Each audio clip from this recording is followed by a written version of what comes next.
Salut à tous, c'est Nico, et avec la sortie du codex Death Guard, j'ai vu pas mal de commentaires sur certains combos ou certaines unités Death Guard qui étaient vraiment considérées comme très très fortes, et pas mal de gens qui se demandaient comment on faisait pour affronter ce genre d'unité. Donc je me suis dit que j'allais prendre les 7 unités que je juge être les meilleures du codex Death Guard, parce que 7 c'est le chiffre de Nurgle, et on va regarder pourquoi c'est aussi fort, et quelques solutions pour potentiellement affronter ça correctement. Alors évidemment, comme d'habitude, ce sont mes choix, mes opinions et mes idées de tactique, donc vous pouvez ne pas être d'accord, vous pouvez trouver que d'autres choses sont meilleures, et évidemment, ça dépend des coups en points actuels, qui seront très probablement modifiés relativement rapidement, parce qu'il y a quand même quelques trucs qui sont vraiment pas assez chers dans ce codex. On commence du coup avec le Fetid Blood Drone, avec son lanceur de peste lourd.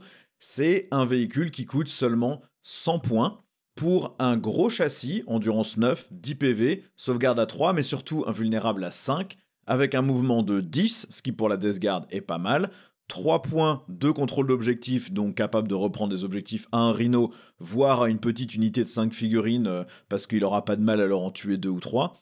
Et surtout, il a un bon gros canon D6 plus 2 attaques avec déflagration, qui touche à 3, de force 10, PA-2, dégâts 3, avec touche fatale, et ça tire à 36 pouces. Et en plus, quand il tire sur une unité, cette unité et les unités ennemies autour sont affligées sur un 5+. Donc, bon, ça commence à faire beaucoup de bonus pour seulement 100 points. C'est une unité qui tire fort. N'oubliez pas que les unités qui sont affligées déjà ont -1 à leur endurance de base, et potentiellement -1 à leur sauvegarde aussi en fonction de ce que le joueur Death Guard a choisi. Et clairement, pour tuer un truc 10 PV endurance 9 avec une invulna 5, il faut plus de 100 points d'armée pour le détruire. Je vois pas ce qui dans le jeu pour 100 points est capable de tuer ça en une activation. Alors j'ai mis le drone avec lanceur peste lourd. Les blood drones classiques qui ont les petits lance-flammes ou l'espèce de moissonneur devant, ou le semi-chenille méphitique ont le même profil et des cibles qui sont soit plutôt anti-véhicule, soit plutôt anti-infanterie. Ils se gèrent de la même manière, c'est le même profil, ils sont tout aussi intéressants et tout aussi bons, et donc pour les gérer, c'est à peu près la même solution que ce que je vais expliquer ici. Donc en tout cas, si vous êtes joueur Death Guard, vos listes, vous les commencez avec 3 de ces machins-là si vous jouez en compétitif, parce que ça tue des véhicules légers, surtout avec le -1 d'endurance potentiel, ça tue de l'élite, ça tue de l'infanterie, c'est un truc ultra polyvalent et c'est pas simple à sortir, donc si vous jouez vraiment compète, je pense que votre liste elle commence à 1700 points parce que vous en avez déjà 300 occupés par 3 de ces machins-là. Maintenant, comment est-ce qu'on bat un truc comme ça quand on l'affronte? Alors, comme toujours, quand vous avez un machin qui tire très fort sur des élites ou des véhicules légers, la solution c'est de lui donner que des cibles peu optimales. Donc vous essayez de faire en sorte que votre adversaire le déploie avant que vous déployiez vos élites ou vos véhicules, et sur la table, en face de là où il est, vous mettez des petites infanteries à 1 PV qui coûtent pas cher en points. Il va les défoncer, mais il va devoir s'exposer pour les shooter, et à ce moment-là, vous pouvez contre-attaquer et lui tirer dessus. L'idée, c'est de lui donner à manger que des petites infanteries, sachant que bon, il coûte quand même que 100 points, donc même une unité de 10 petites infanteries, il y a plein d'armées pour lesquelles vous aurez pas ça à moins de 100 points. L'autre solution, c'est d'aller le bloquer au corps à corps. C'est un véhicule, donc il peut quand même tirer quand il est engagé au corps à corps, mais attention, son arme est déflagration. Ça veut dire que oui, il peut tirer, mais il peut pas tirer dans l'unité qu'il a engagée au corps à corps. Donc il peut toujours essayer de tirer sur un truc en dehors du corps à corps, mais il touchera à -1, donc soudain, toucher sur du 4+, c'est moins important. Et il n'y a pas vraiment de replié tir dans ce codex, donc une fois qu'il est coincé, il est obligé de tirer à -1 tant qu'il n'a pas tué l'unité devant lui, et il peut pas vraiment tuer l'unité devant lui parce qu'il peut pas tirer dedans. Donc l'adversaire Death Guard va être obligé de se désengager, de tuer votre unité qui était au corps à corps avec autre chose, et ensuite il pourra activer au tour d'après son Blood Drone, donc vous pouvez le gêner comme ça si vraiment vous avez peur qu'il vous menace trop. Vous pouvez aussi l'attaquer depuis l'arrivée des réserves, que ça soit en frappe en profondeur ou depuis un bord de table. En tir en état d'alerte, il est pas ultra flippant, c'est D6 plus 2 tirs, en stat il va en faire 5 ou 6, il va vous toucher une fois sur un 6 avec touche fatale, il vous fait une touche fatale. Si vous avez une sauvegarde pas trop dégueu, ou que c'est une unité de 10 figurines, vous en perdez une, c'est pas dramatique, et ensuite vous lui tirez dessus avec tout ce que vous avez. Vous pouvez faire une arrivée précipitée à couvert, comme ça vous arrivez à son tour au tour de joueur Death Guard, et ensuite vous traversez le mur et vous le chargez ou vous le tapez ou vous le tirez, ça fonctionne. Et puis en général, bah, il suffit de 3 tirs de fuseur hein, pour sortir un truc comme ça. Si vous êtes à portée de fusion, il va en faire rebondir. Si vous avez 3 blessures de fuseur à 4+, il va en faire rebondir un avec son invulnérable à 5. Les 2 autres passent à D6+2 dégâts. Normalement, il est mort en moyenne. Les canons laser ou équivalents le sortent relativement simplement. Et puis des volumes d'attaque type gantelet énergétique, même si vous allez le blesser que sur du 5+, parce que la plupart du temps vous êtes force 8, ça va quand même dégager relativement vite. Donc moi je conseillerais d'aller le coincer au corps à corps ou de le prendre en embuscade depuis les réserves. Je pense que ça fonctionne bien. Sinon vous pouvez juste le noyer sous de l'OC si vous voulez reprendre un objectif. Il peut tuer au maximum sur une unité de 10, 6, 7, 8, 9, 10 bonhommes. Au max, si vous tirez sur une unité de 10, il vous en tue pas 10 parce qu'il touche à 3, donc vous arrivez quand même à le noyer sous de l'OC2 sans trop vous poser de questions. Une autre unité que je trouve excellente dans le Codex Death Guard, c'est le Prince Démon à pied. Pour 195 points, vous avez 10 PV, endurance 12 avec une sauvegarde à 2 et une invulnérable à 4. C'est super solide, il y a même un détachement où on peut lui coller un insensible à la douleur à 5+, ce qui fait que soudainement, ça lui rajoute encore un équivalent de PV.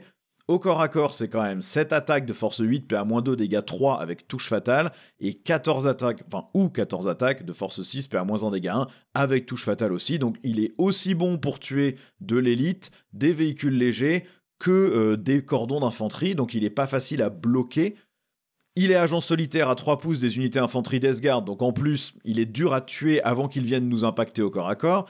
Et puis surtout, il peut choisir une fois par round une unité à 12 pouces de lui et lui faire un stratagème à -1 CP. La Death Guard, dans quasiment tous les détachements, vous avez des stratagèmes très forts qui coûtent 2 CP. La capacité de les faire à -1, c'est très très bon. Et puis aussi, il donne le bénéfice du couvert à 6 pouces de lui. Ça peut paraître anecdotique, mais quand on a une armée qui bouge assez peu comme la Death Guard, on a tendance à pas vouloir jouer à je me cache bien derrière le patron de ruine, on veut rester visible pour pas perdre de mouvement au tour d'après. Et avec ce prince démon là, vous êtes visible mais vous avez quand même le couvert. Si vous êtes l'adversaire du joueur Death Guard, vous ne pouvez pas ignorer ce prince démon. Vous devez le gérer. Il donne trop de bonus autour de lui, le -1 PC, le bénéfice du couvert et le fait qu'en plus, une fois qu'il vous impacte, il tape quand même vraiment fort. Vous devez gérer cette figurine. Alors, comment est-ce que vous allez la gérer ? Si possible, essayez de le chasser au corps à corps.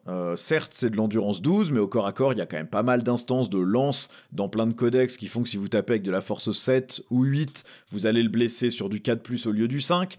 Il a quand même que 10 points de vie, ça se fait. Malheureusement, comme il a agent solitaire à portée de l'infanterie, il y a des chances que votre adversaire, le joueur Death Guard, le place derrière de l'infanterie et que donc vous soyez obligé de charger l'infanterie d'abord. Au tir, à sortir, c'est un enfer. En moyenne, il vous faut 8 touches de canon laser pour réussir à le dégager avec son endurance 12 et son invulnérable à 4+.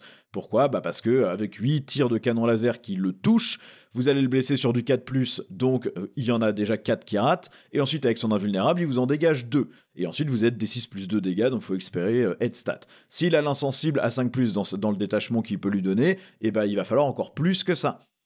À mon avis, la meilleure solution, c'est de lui balancer de la touche fatale pour ignorer son endurance 12, ou lui balancer des blessures mortelles. Si vous débrouillez bien, une attaque de char, grenade à la phase de tir, puis attaque de char, suffisent à le dégager. Sauf si là encore une fois, l'insensible a la douleur de 5. Et puis surtout, il ne bouge que de 8 pouces et il vole pas, donc vous pouvez le coincer avec de la petite infanterie. Il va la tuer au corps à corps, c'est quasiment sûr. Il a 14 attaques, force 6, PA-1, dégâts 1, donc votre petit cordon d'infanterie endurance 3 avec un PV, il va vous le dégager.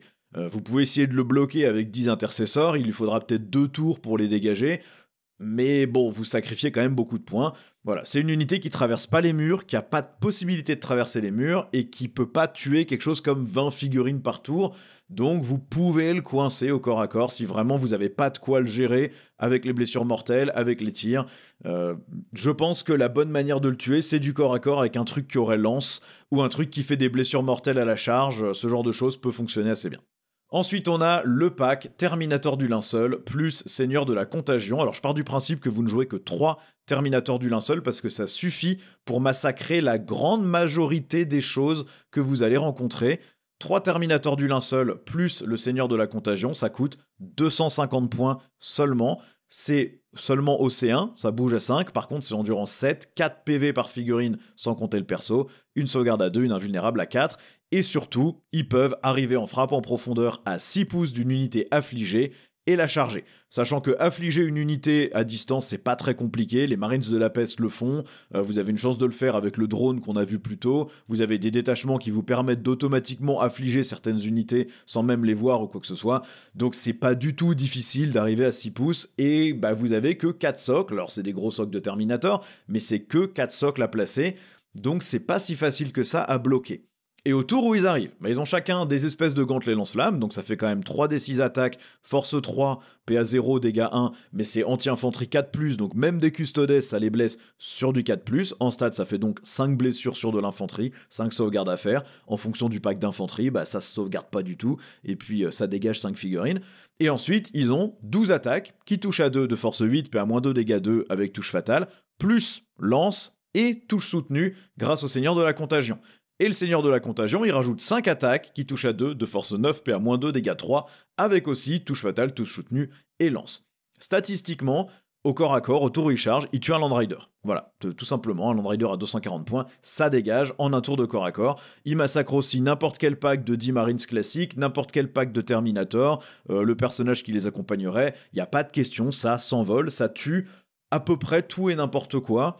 Je pense que même un Primarch ou équivalent, ça dégage grâce aux lances et aux touches soutenues et aux touches fatales. Et donc, comme je le disais, bah, vous avez que 4 socles à caser en frappe en profondeur, donc c'est pas compliqué. C'est vraiment un excellent pack, et je pense qu'il est meilleur en 3 Terminators plus le perso, parce que si vous le jouez en 6 Terminators, là vous garantissez de tout tuer. Le problème, c'est que la frappe en profondeur devient beaucoup plus compliquée, parce que vous avez 7 gros socles à placer, et c'est pas si simple que ça. Alors comment est-ce qu'on affronte un truc pareil ? Bah la première stratégie déjà c'est d'écranter. Il faut pas leur laisser la chance de se téléporter là où vous ne les voulez pas. Donc dans votre déploiement, si vous voulez pas vous retrouver avec ce pack qui attaque votre objectif, étalez vos infanteries, gardez un petit véhicule jusqu'au tour 3. Je rappelle qu'on peut plus arriver des réserves après le tour 3 si vous jouez avec les règles de Games Workshop et le compagnon de tournoi. Si vous jouez avec les cartes de mission secondaire, bah vous jouez avec le pack de tournoi. Donc en théorie, pas d'arrivée en réserve depuis le tour 3. C'est fait pour après le tour 3, c'est fait pour arriver ensemble.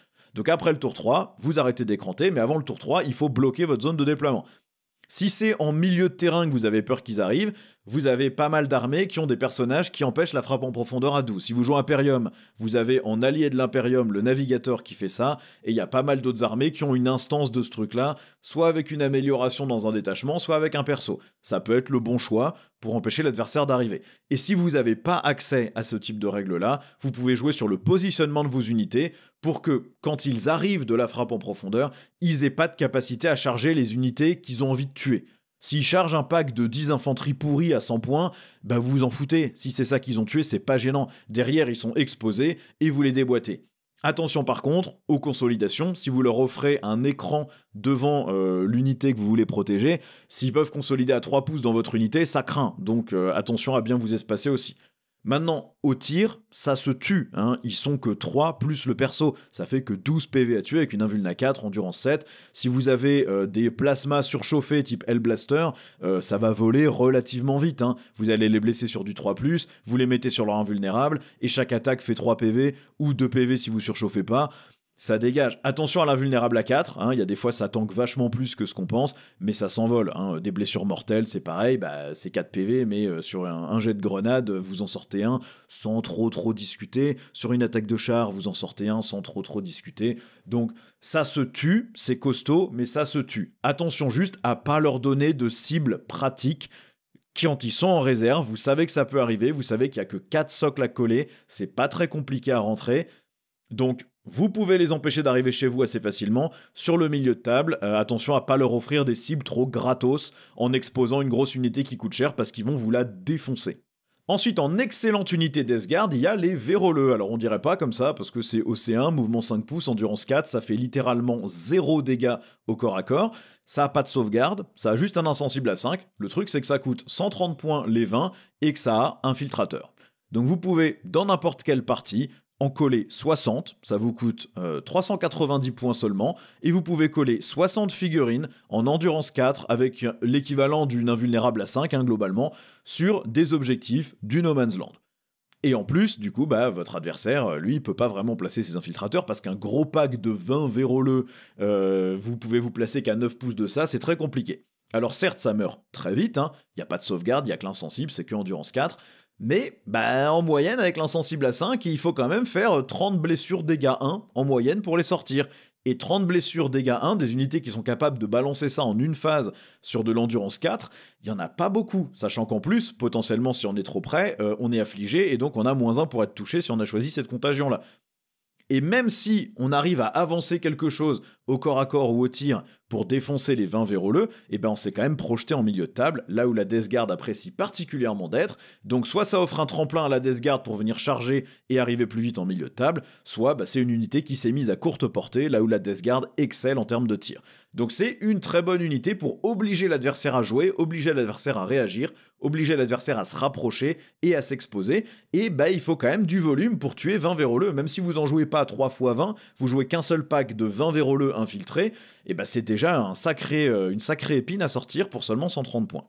Donc comment est-ce qu'on bat ça? Alors si vous avez la chance de vous déployer en premier, bah vous utilisez vos propres infiltrateurs pour forcer votre adversaire à déployer le véroleux dans des positions moins intéressantes. Si vous faites un gros cordon de 10 figurines infiltrées, vous pouvez réussir à empêcher les véroleux de se mettre sur des objectifs du No Man's Land, ça se discute. L'autre solution, c'est de les coincer au corps à corps, loin des objectifs, avec une unité qui résiste relativement bien. Les véroleux, ça tue rien du tout. Ça touche à 5, c'est force 3. Donc même si vous avez le moins endurance, contre des intercesseurs de base, contre 5 intercesseurs, bah ils vont vous faire, même s'ils sont 20, 40 attaques qui touchent à 5, qui vous blessent à 4 parce que vous avez moins d'endurance et qui passent pas votre sauvegarde. Ils vont peut-être tuer un intercesseur par tour, il va leur falloir 5 tours pour les tuer tous. Ils peuvent pas les gérer. Donc le seul truc qu'il y a à faire, c'est de les coincer avec ce type d'unité-là. Et puis bah, le joueur Death Guard va devoir soit faire replier ses véroleux, ce qui fait que bah, il perd de la distance et ils servent à rien, soit il va devoir engager d'autres troupes pour les libérer, ce qui fait que bah, pour vous gérer, il a besoin des 130 points de véroleux plus des points de l'unité qui va vous tuer, et en plus il s'expose à vos contre-attaques. Donc si vous les coincez en dehors d'un objectif, bah, vous n'êtes pas trop emmerdé par ce truc. Sinon, vous les éclatez au tir petit à petit avec du volume. Hein. Si vous avez 10 intercesseurs, toutes vos armes qui sont force 4, force 5, force 3, contre de la Death Guard, vous avez 0 cible intéressante. Tous les Marines ou autres, ils sont endurance 6 ou 7, tous les véhicules, ils sont endurance 9, vous avez rien à faire avec des bolters, à part tuer des véroleux. Donc si vous avez emmené 10 intercesseurs pour le sticky objectif et pour le volume de tir, et bah vous pouvez quand même tuer en stat 8 à 9 véroleux par tour de tir. C'est pas beaucoup sur une unité de 20, mais ça se nettoie petit à petit. Et comme de toute façon vous n'avez pas d'autres cibles avec ça, bah dans votre déploiement, vous vous mettez pas loin des véroleux et vous vous assurez de pouvoir les sortir. 20 figurines, l'adversaire pourra pas les cacher, donc vous les verrez toujours pour leur tirer dessus. Donc vous pourrez petit à petit les bouffer, ça se fait. Attention juste au côté, bah, l'adversaire joue les gros billes, il en infiltre 60 au milieu de table, parce que ça, il n'y a pas beaucoup d'armées qui sont capables d'aller gérer ça derrière et d'empêcher l'adversaire de marquer des primaires comme un malade, pendant que le reste de l'armée, elle, s'approche petit à petit. Ensuite, en excellente unité, il y a les rejetons du chaos de la Death Guard. Ça bouge que de 8 par rapport à d'autres armées où ça bouge plutôt à 10 de mémoire. C'est endurance 7, c'est 4 PV pièces, il y en a quand même 2 dans l'unité, insensible à 5+, et éclaireur 6 pouces. Et en plus, si vous le tapez au corps à corps, il vous cause des blessures mortelles. Il jette 1 dé par blessure que vous leur avez fait affecter sur un maximum de 6. Donc en stat, il vous fait 3 blessures mortelles par phase de combat juste parce que vous leur avez tapé dessus. C'est une excellente pièce à secondaire pour la Death Guard, pour engluer l'ennemi, qui va en plus se faire mal tout seul tour après tour en essayant de les sortir. C'est mobile, ça peut forcer l'ennemi à s'approcher ou à s'exposer, parce que vous les mettez dès le tour 1 sur un objectif, avec le mouvement de 8 et éclaireur 6, ils sont bêtes, ils traversent les murs, donc vous pouvez aller vous poser sur un objectif dans quasiment tous les déploiements, tour 1, ce qui fait que l'adversaire doit réagir pour vous empêcher de scorer cet objectif, soit en mettant des figurines au C2 sur l'objectif, soit en vous tuant. Le truc, c'est que 10 intercesseurs en une phase de tir ne tuent pas un rejeton du chaos, tout simplement. Voilà, parce qu'avec 40 tirs qui touchent à 3, qui blessent à 5, une sauvegarde à 4+, et un insensible à 5, et vous tuez même pas 4 PV d'un rejeton du chaos avec 10 intercesseurs. Donc en général, pour tuer 80 points de rejeton du chaos, il faut dépenser plus que 80 points d'armée pour la plupart des autres armées. Donc c'est une unité qui fait du bon trade sur la table. L'adversaire doit exposer plus que ce que votre unité vaut, et donc il s'expose à une contre-attaque de votre part derrière. Alors comment est-ce qu'on bat les rejetons du chaos ? En général, le joueur Death Guard va quand même plutôt les utiliser pour occuper des objectifs du No Man's Land. C'est pas une unité de dégâts. Ok, c'est D6 plus 2 attaques par figurine, mais ça touche à 4, force 5, PA-1, dégâts 2. Ça a quand même des cibles très particulières, c'est fait pour tuer du Space Marine et encore. Donc, c'est pas une unité qui cogne à mort, c'est une unité qui est là pour aller prendre les objectifs, aller faire des secondaires. Donc, bah, si vous avez des Hellblasters, vous les mettez là où les enfants du chaos ont envie d'aller sur l'objectif tour 1, et puis bah, vos plasmas. Force 7, PA-2, dégâts 2, vont les sortir sans trop de problèmes en une activation. Ça coûte plus cher que les 80 points de rejeton, mais au moins vous avez empêché l'adversaire de faire quelque chose. Si vraiment vous voulez vous assurer de les avoir tués, surchauffez vos plasmas, comme ça vous faites du dégât 3 et vous cassez le Feel No Pain à 5 sur les dégâts. Sinon, au corps à corps, quand vous les chargez, bah vous les cognez avec des gantelets énergétiques, avec des lances de custodes, avec des pinces énergétiques, ce genre d'attaque-là, ça fonctionnera bien. Souvent c'est du dégât 2, donc l'insensible à 5 va être pénible parce qu'il va vous casser vos volumes d'attaque. Et puis attention aussi, vous savez qu'en retour, en stade, vous allez perdre une figurine qui va se prendre 3 blessures mortelles dans la tronche. Donc un Custo ou un Space Marine ou un Terminator, bah, il va s'envoler hein, parce que vous allez prendre en stat les 3 blessures mortelles quand vous les avez tapées. Donc attention à ça. Maintenant, ça se sort quand même globalement bien. Si vous mettez la bonne unité en face, votre adversaire va pas aller les sacrifier bêtement sur un objectif où il sait qu'ils vont mourir derrière. Donc vous pouvez, entre guillemets, empêcher le joueur Death Guard d'aller faire sa stratégie de se mettre sur l'objectif en mettant des Hellblasters ou un truc qui pourrait aller charger tour 1 avec des gantelets. Il voudra pas y aller. Un autre pack vraiment violent, c'est les Terminator Blight Lords. En français, je crois que c'est les Rouillarques, avec le Seigneur de la Virulence. Vous en faites un pack de 5, ça vaut 180 points. Vous mettez 90 points de plus pour le perso, ça fait 270 points d'armée. C'est plus cher que les 3 Terminators du linceul et le perso. C'est potentiellement un peu moins efficace, mais ça reste très bon. C'est toujours OC1, c'est toujours mouvement 5, c'est endurance 7, mais c'est seulement 3 PV. Sauvegarde à 2, invuln à 4. Ça force plus 1 et PA plus 1 sur les tirs, sur les unités affligées. Ce qui fait que même leur combi-bolter de base passe force 5, PA-1. Leur lance-grenade passe force 7, PA-2, leur autocanon passe force 8, PA-1, et le crash pest passe force 6, PA-2. Ce qui fait que soudainement, ça pénètre très bien les armures et ça blesse tout à 3+, puisque la cible c'est de l'infanterie, il y a quasiment aucune infanterie qui sera pas blessée sur du 3+, contre ça, voire du 2+, parce que certains sont anti-infanterie 2+. En plus, avec le perso, ils vont relancer les jets de blessure au tir, et ils vont relancer les jets de touche de 1 sur une unité désignée à 30 pouces. Donc vous vous retrouvez avec un des 3 attaques de lance-grenade de force 7 PA-2 qui relance les blessures, 4 tirs d'autocanon de force 8 PA-2 avec blessure dévastatrice touche soutenue et qui relance les blessures, un lance-flamme anti-infanterie 2+, qui relance les blessures et qui est PA-2, 2 combi-bolters qui, à courte portée, et si vous êtes à portée de lance-flamme, vos combi-bolters le sont aussi, feront 4 tirs de force 5 PA-1 qui relance les blessures. Le perso a un lance-flamme anti-infanterie 2+, PA-2 qui relance les blessures de base parce qu'il est jumelé. Ça, c'est pour les tirs. Donc déjà, au tir, avec la relance des blesses, vous l'avez n'importe quel pack de Space Marine sans trop réfléchir, et n'importe quel pack d'infanterie de base, potentiellement même des Custodes, vous leur faites très mal. Et ensuite, au corps à corps, vous avez quand même un fléau qui va vous faire, de mémoire, c'est 3 attaques qui touchent à 3, force 5, PA-1, dégâts 2, plus 12 attaques d'armes de corps à corps, force 5, PA-2, dégâts 2, et les 5 attaques de force 8, PA-2, dégâts 2 du perso. Donc au corps à corps, ça dépece n'importe quel pack de Space Marine sans réfléchir. Ça tape vraiment très fort pour 270 points. Comment est-ce qu'on gère une unité comme ça? Eh ben c'est des Terminators classiques à part l'endurance 7.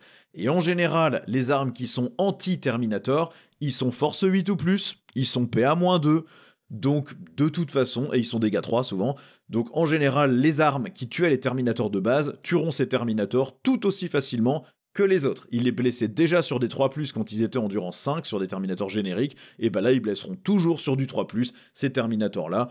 Donc ça se gère avec tout ce qui est Vindicator, tout ce qui est Exocrine ou équivalent, tout ce qui est les Battle Canons, les Rapid Fire Battle Cannon, là, que vous pouvez avoir sur des Chevaliers Impériaux, sur des tanks Sister. Des gros autocanons de Predator, ça fonctionne pas trop mal aussi. Voilà, ce genre de truc, ça marche bien. Tout ce qui est anti-infanterie quelque chose aussi, hein, vous pouvez spammer du volume qui pénètre pas bien les armures, mais en anti-infanterie 3+, 4+, ça peut suffire aussi à pinguer les PV. Faut pas les ignorer sur la table quand vous affrontez ça. Ils ont touche fatale partout, ils ont la relance des 1 pour toucher, ils ont la relance des blessures. Ça lave à peu près n'importe quoi très facilement. Statistiquement, quand on regarde la fiche d'unité, ça paraît pas incroyable, mais quand vous ajoutez le +1 en force, le plus en PA, le fait que vous pouvez être moins un d'endurance si vous êtes affligé quand il vous tire dessus, le fait que ça relance les blessures, en fait ça cogne vraiment ultra fort, et au corps à corps, il faut absolument les charger, ne les laissez pas charger, il faut que vous tapiez en premier, parce que si c'est eux qui vous tapent, ils vont vous fracasser la face, sans trop de problème, avec du dégât 2, ils vont vous laver n'importe quel pack de Terminator, de Marines, de Custodes, sans trop se poser de questions. N'oubliez pas que si vous êtes au corps à corps avec eux, vous avez moins un d'endurance, donc ça cogne vraiment très fort. Donc chargez-les avec un truc qui a des gantelets énergétiques ou quelque chose comme ça, et tirez-leur dessus avec des équivalents Vindicator, Exocrine, tout ce qui est dégâts 3, la plupart du temps les dégâts 3 c'est force 8 ou plus, PA-2 ou plus, donc vous les mettez sur l'invulnérable, vous les blessez à 3+, si ça tue des Terminators normaux, ça tue des rouillards aussi. Et pour terminer, il y a ce gros pack Marines de la Peste avec un Plaguecaster et un Putréfacteur et un Rhino. Ça vous coûte 200 points pour les 10 Marines de la Peste, 60 points pour le Plaguecaster, 45 points pour le Putréfacteur et 85 points pour le Rhino, pour un total de 390 points. C'est un gros pack qui coûte cher. Ça reste quand même 10 figurines au C2 plus 2 persos. Ils sont tous endurance 6 de PV, mouvement 5 pouces. Ils affligent automatiquement pour le reste de l'armée une unité sur laquelle ils ont tiré. Ce qui veut dire que le reste de l'armée devient soudainement plus efficace sur leur cible à eux. Ils donnent moins 2 pouces au mouvement de l'unité ennemie qui a été touchée par le lance-flamme psy du Plaguecaster à 12 pouces. Ils ont aussi touche soutenue 1 quand ils tirent sur une unité affligée, et ils font les critiques sur 5+, et ils ont touche fatale sur l'intégralité des armes, y compris les armes spéciales. Et en plus, quand ils ont débarqué du Rhino, s'ils tirent sur la même cible que le Rhino, ils relancent les blessures. Donc ça veut dire que quand vous tirez, vous avez des touches soutenues et des touches fatales sur des 5 et des 6, et ensuite, tout ce qui a blessé, vous relancez toutes les blessures suite au tir du Rhino, sachant que c'est quand même une unité qui va avoir un lance-plasma sur le champion, qui va avoir 2 lance-grenades, D3 attaque, force 6, PA-1, dégâts 2, 2 lance-flammes anti-infanterie 2+, PA-1, dégâts 1, 2 lance-flammes anti-infanterie 4+, PA-0, dégâts 1, et en plus des armes de corps à corps, 2 armes bubotiques, 4 attaques, force 5, PA-2, dégâts 1, donc ça fait déjà 8 attaques qui déconnent pas, et une arme lourde, 3 attaques, force 8, PA-2, dégâts 2, plus les armes éventuelles des persos, plus les tirs des persos. Ça commence à faire beaucoup, il y a aussi le gantelet du champion, c'est une unité qui se débrouille aussi bien au corps à corps que au tir, mais surtout au tir, et qui va être capable de tuer n'importe quel pack d'infanterie sans se poser de questions, et quand je dis n'importe quel pack, je parle aussi de tout ce qui est custo et autres, ils vont vous laver 3, 4 gardes custodes par activation, entre les touches fatales sur les 5, les touches soutenues, les lance-flammes anti-infanterie, c'est quasiment que du dégât 1, vous allez sauvegarder souvent sur votre 2+, ou votre, enfin vous allez sauvegarder souvent sur une 3+, avec les PA-1, mais vous allez vous prendre tellement de volume qu'en fait vous allez en rater des sauvegardes et donc vous allez perdre 2-3 personnages, enfin 2-3 gardes custo par tour, ce qui fait quand même extrêmement mal sur des unités où vous avez peu de figurines, et puis sur du Space Marine, ils vous en tuent 10 par tour sans trop se poser de questions, même au tir.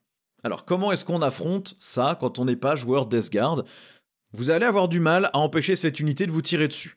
Vous pouvez tenter de bloquer le mouvement du Rhino, mais il y a un détachement où il traverse les murs, et puis c'est un Rhino qui bouge à 12. C'est pas parce qu'il est Death Guard qu'il bouge moins vite, il bouge quand même à 12.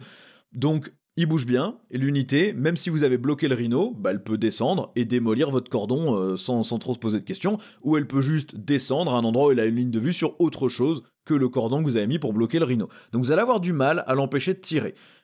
Ça reste un pack extrêmement cher, à quasiment 400 points, même si le joueur Death Guard essaie de baisser un peu les coups en prenant un pack de 7 Marines au lieu de 10, ça lui fait gagner 60 points, ça reste un truc à 310 ou 330 points, il va leur falloir des grosses cibles à tuer pour se rentabiliser, et ils sont quand même plutôt plus anti-infanterie que anti-véhicule. Et des packs d'infanterie à 330 points ou 370 points, il n'y en a pas des kilos, et quand il y en a, il les tue pas en une seule phase. Donc ce que vous pouvez faire, c'est vous assurer que cette unité n'a pas de bonne cible, tout simplement. Vous les laissez prendre l'objectif sur lequel ils vont aller, parce que vous n'avez pas vraiment de moyen de les empêcher de le faire, mais vous ne leur offrez pas de ligne de vue à leur propre tour sur une unité qui pourrait les intéresser. Par contre, sachez que ça reste seulement des Space Marines. Ils sont peut-être endurance 6, mais en règle générale, ce qui est dégâts 2 et qui tue les Space Marines rapidement, soit c'est du bolter lourd, alors ok, le bolter lourd va les blesser sur des 5 au lieu de les blesser sur des 3 sur la plupart des Marines normaux, soit vous avez du lance-flamme lourd qui va les blesser sur des 4 et faire du dégât 2, soit vous avez des armes anti-infanterie qui vont aller pinguer la 3+, moi je pense même par exemple à des guerriers des cabales en Eldar Noir, c'est de l'anti-infanterie 3+, il y a certes pas vraiment de PA, mais vous allez petit à petit démolir l'unité en faisant des petits PV par-ci par-là. Et sinon, bah, la Death Guard, c'est une armée qui aime pas les Hellblasters. Hein. Vous êtes force 7, vous blessez sur 3+, vous les mettez sur une sauvegarde à 5, et vous les tuez cash à chaque fois qu'ils ratent une sauvegarde. Donc une unité de 10 Hellblasters va laver le pack de Plague Marines en à peu près 2 tours. Donc c'est pas très très compliqué pour eux de sortir ce genre de truc. Tout ce qui est fuseur, vous allez aussi aller les chercher sans trop de problèmes. Lance-flamme lourd, ça va bien marcher. Ou vous faites du volume de tir anti-infanterie, ça fonctionnera pas trop mal aussi. Donc ça reste des Space Marines, ça se tue un petit peu moins vite que des Space Marines normaux, mais une fois qu'ils sont exposés pour tuer quelque chose qui n'était pas forcément très rentable, et bien à ce moment-là, vous pouvez les sortir. Attention juste, le joueur Death Guard n'est pas stupide normalement, s'il n'a pas de cible très intéressante, il va probablement rester dans son Rhino en attendant que vous exposiez quelque chose ou que vous essayiez de reprendre l'objectif sur lequel il a mis son Rhino. Donc bah, il va falloir faire sauter le Rhino avant de tuer les Plague Marines.